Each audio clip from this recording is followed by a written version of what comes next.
Saturn is entering Aries and the universe is handing you the reins. The question is, do you have the courage to take control of your life? Or are you going to keep waiting for permission? Hello everyone, welcome back to my channel where I break down current astrological themes to help you live your most fulfilled, aligned and peaceful life. In this video, we are going to talk about Saturn moving into Aries and why this is such a particularly big deal compared to a lot of other Saturn transits. This year, Saturn enters Aries either on the 25th of May or on the night of the 24th, depending on your location. And it is going to retrograde back into Pisces on September 1st temporarily. Saturn then re-enters Aries where it's going to stay permanently, again either on the 13th or the 14th February 2026, depending on your location, and will finally move on into the sign of Taurus in 2028. And so for a while we still have to deal with Saturn's retrograde back into Pisces, we are going to be experiencing a kind of in-between transition state, where we will see the themes that have been coming up for us while Saturn was in Pisces. And do check out your house placements and which house is ruled by Pisces to really understand where you have been facing certain challenges. Those are going to come to a close and the new themes are going to start to emerge. We're going to get a bit of an idea of what we'll be facing over the next 2 years, but things may not be completely crystal clear yet until Saturn moves into Aries permanently next February. And the reason the movement into Aries is such a big deal is because Aries is the first sign of the zodiac. So not only is Saturn finishing all of its business that it had in Pisces, it's finishing up an entire zodiacal cycle. So this cycle lasts about 29 to 30 years. That is coming to a close and we are starting a fresh new cycle in the themes that Saturn is bringing us. And many of the themes that we will be exploring with Saturn in Aries will be that one step higher, that one evolutionary step higher than what Saturn was like last time it was in Aries, because we are thankfully evolving as a species. To understand the reach of Saturn's influence, it's helpful to think of the fact that Saturn is the furthest away planet that we can see with the naked eye in the sky. And so it's also called a social planet, and you can think of the influence that it exerts as similar to what our field of awareness was at a time before telescopes were invented and before we discovered the outer planets, namely Uranus, Neptune and Pluto, and now there's quite a bit going further than that as well. So during that time when we were only able to discern the movements of planets that we could see with the naked eye, we would have had an understanding of kingdoms, perhaps empires, but very few people would have had a direct experience of such a wide reach. Most people's field of experience would have been limited to their village or their town or their little countryside hamlet, even though they were aware that there is a wider world out there, and there wouldn't have been something like a global awareness at the time. And in a similar vein, this is how we experience Saturn transits. These affect us on a scale of towns, nations, maybe even continents, but everybody's individual experience within these is going to be very different. And that is, of course, unless Saturn is making an aspect to one of the outer planets just mentioned, in which case the picture looks a bit different. And that's exactly what's happening this time around as well, because what other planet has just entered into Aries as well and completed an entire cycle? Neptune. These two have been chasing each other for a while now, and they are so close to precisely exactly conjuncting, but they will not reach that point. They are both going to retrograde back into Pisces, still won't conjunct in Pisces, at least not exactly to the minute. Then they're going back into Aries, and the minute they finally meet in an exact spot is going to be in February 2026. So think of what happens when you get really, really close to something and then you pull away, and then you get close to something and then you pull away, like a lover's dance, essentially. It creates so much tension and so much anticipation. So when you do finally meet, there's like this explosion and this release of something that was so close, but you couldn't quite touch it. And that's something that we are, in all fairness, to expect with this interplay between Saturn and Neptune as well. So with the involvement of Neptune, we are actually looking at a more global influence of this Aries energy that both of these planets are in. Although we would expect this global influence to be experienced very differently depending on your town, state, nation, continent. Think of the last time that Saturn conjuncted an outer planet, and that was with Pluto in the beginning of 2020. Now, we all know what happened in 2020. We don't have to spell it out. But this was also a situation, the pandemic brought a situation where it affected everybody, but the individual experience was very different depending on where you lived, which country you lived in, which state, nation, even continent that you lived in.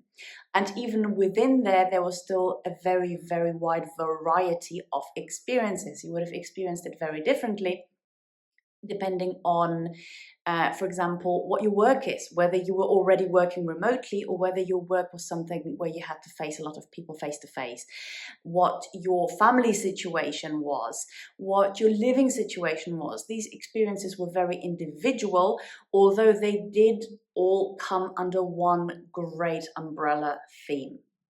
Now, of course, Pluto is a planet of extremes. So Pluto brought out the extreme properties of Saturn, especially those relating to restriction. We experienced that on a very profound level.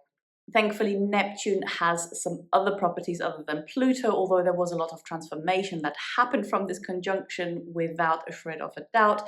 The flavor of Neptune and Saturn coming together is going to be very different. And of course, there's a lot more to Saturn than just restriction.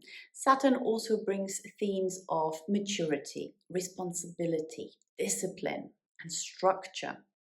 And while, okay, these might not sound particularly fun at the outset, but these themes do also bring a huge sense of reward and accomplishment that nothing else, that doesn't compare with anything else that can be experienced in our lives. And thankfully, Saturn's reputation was very terrible. You go back to the Middle Ages and Saturn was like the end of you, essentially.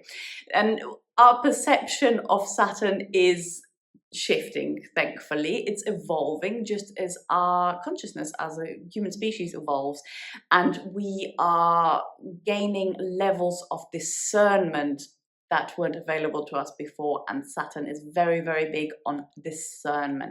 Karma is often attributed to Saturn, and of course how accurate that is does depend on your own personal understanding of karma, which is very individual and personal to a lot of people. But in a way of things that you send out on an energetic level, let's say, on an emotional level, will be reflected back to you through Saturn's influence. In that way, it's pretty accurate to connect Saturn with karma. That doesn't necessarily mean, you do something bad and something bad happens to you. It's more about how did you feel about doing that thing, really deep down. And if you constantly do things against your own better judgment, against that voice that tells you, oh, I shouldn't be doing that, then you will keep attracting situations that will show you in a very clear and perhaps quite uncomfortable way that you shouldn't be doing that thing and you should be listening to your own inner judgment. For example, it might feel good in the moment to spend every evening just collapsing on the sofa and binging Netflix until the morning hours, and then the next day you wake up tired. Feels good in the moment to do that, but you know deep down that this isn't in your highest good. And Saturn will pick up on that feeling that you know deep down this is not what you incarnated in this life for, to sit on the sofa and watch Netflix. At least not permanently, as you know, nothing against Netflix. But you know that this, this isn't in your highest, greatest good. And Saturn transits, where Saturn is prominent, will flip that back and show you how this is not very good to you. You might start struggling to sleep. You might miss out on opportunities that you would have had if only you were brave enough to push yourself out of your comfort zone to pursue them. And these lessons can have quite a bit of an emotional charge to them. And this is why we do still look at Saturn with a little bit of a ick a lot of the time. But ultimately, the idea of the lessons that Saturn brings is to show you how you can live a richer, more vivid, more inspired, and more fulfilling life. A lot of the time, simply by delaying gratification. Not indefinitely, but just for a bit. So now that we've explored Saturn a little bit, let's move on to the themes of Aries. Aries, as the first sign of the zodiac, represents themes of initiation, of courage. It's our ego and our core identity and our pioneering spirit. So Saturn in Aries means becoming responsible for yourself. It means accepting the reality that nobody is going to come and save you, but at the same time feeling empowered within the knowledge that you are the only one who actually has the power to save you and to change your life and turn it into something that you can be proud of. And in many cases, this can give us a certain energy to get started on things that we have been dreaming about and fantasizing about, especially if this is going to lead to some kind of long-term commitment. Saturn is all about the long-term commitment. And the truth is, for some of us, there may be some very convincing life lessons that will show us where we haven't been taking responsibility for ourselves.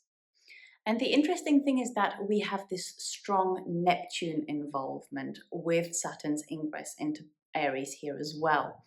And when Neptune conjuncts with another planet, this shows up in a way that Neptune, as the ruler of the unseen, the unconscious, the intangible, a conjunction with Neptune will take the themes and the lessons of that planet that is conjunction with, in this case, Saturn, and it puts them straight into our subconscious.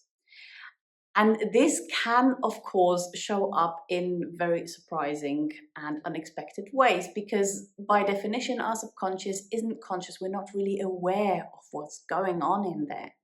And so with Saturn moving into Aries together with Neptune, we may see a seemingly sudden shift in our identity, what we do or don't identify with, what we are interested in. Things that we used to be really passionate about in the past may suddenly just fall by the wayside, and we don't even think about them anymore because our identity has shifted for no apparent outward reason. On the more challenging end of the spectrum, this can then also manifest in sudden outbursts of anger, of control issues, or of impatience, if there has been a lot that's been bubbling under the surface. Or on the other hand, we may face this with such strong resistance and fear of taking responsibility over ourselves, especially if we've been stuck in a victim mentality, which so many people are. Not to judge them or to put them down, but let's just face it, so many people are stuck in a victim mentality. And if they are being forced to suddenly take responsibility for themselves, that can be really scary and very, very jarring at first.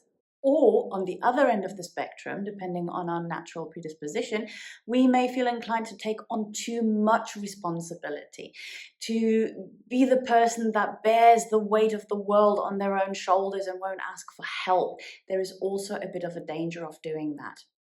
Aries energy is all about short bursts of activity, of fire, whereas Saturn is the long distance runner compared to the Aries sprinter, essentially. Wants to pace itself, it wants to keep going for a very long time and has to conserve energy in order to be able to achieve that.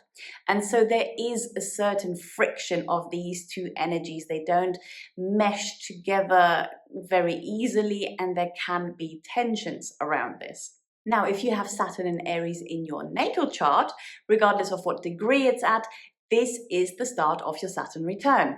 Either your first one, which happens at around age 29 to 30, or your second one, which happens around 59 to 60. This is a time where we really grow into our own maturity. The first Saturn return is this time where people all of a sudden, nothing seemingly happens, although in some cases it does, but you just gain this sense of authority, of maturity, of things kind of click into place, and you just wake up and you feel just that bit more of an adult now, and it hits you that, okay, you're an adult now, you're a grown adult, and you are responsible for yourself.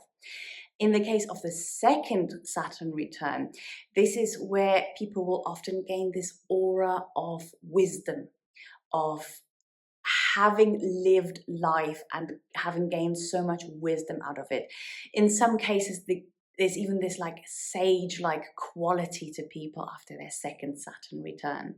Both times we naturally take ownership of our own lives and our own desires. We take back power that we have been giving away to other people.